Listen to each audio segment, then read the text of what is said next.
काफ़ी लोग शिकायत करते हैं कि उनका गुस्से पे काबू नहीं होता है, वो अपने गुस्से को कंट्रोल नहीं कर पाते हैं। तो मैं आपको एक ऐसी चीज़ बताना चाहता हूँ जो कि आपके बहुत काम की है। गुस्से को काबू करना हर किसी के बस की बात भी नहीं होती है और गुस्से को काबू करने में बहुत ज़्यादा एनर्जी भी लगती है। सेल्फ कंट्रोल बहुत चाहिए होता है।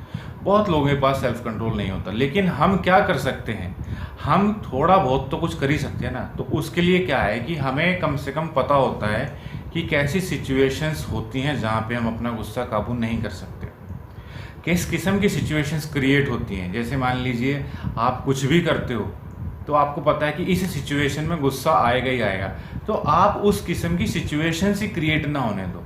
जैसे आपको पता है कि कोई आदमी घर पे आएगा और आप उससे बात करोगे तो लड़ाई झगड़ा होगा, क्योंकि आपस में आपके बनती तो है नहीं।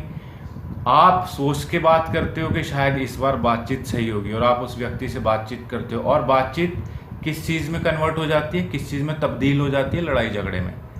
तो सबसे बेहतरीन तरीका है कि उस व्यक्ति से ही बचो जिससे तुम्हें पता है कि तुम्हारी सोच नहीं मिलती और लड़ाई झगड़ा हो जाएगा।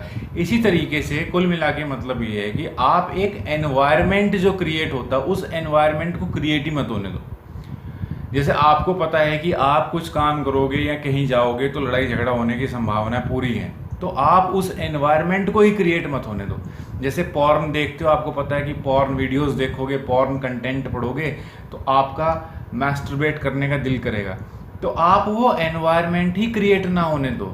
अगर आप उस एनवायरनमेंट को ही क्रिएट नहीं होने देते तो आपने उस एनवायरनमेंट में होने वाली घटनाओं को होने से बचा लिया है, रोक लिया। तो इस चीज़ को आप इस तरीके से कंट्रोल कर सकते हैं। Thank you.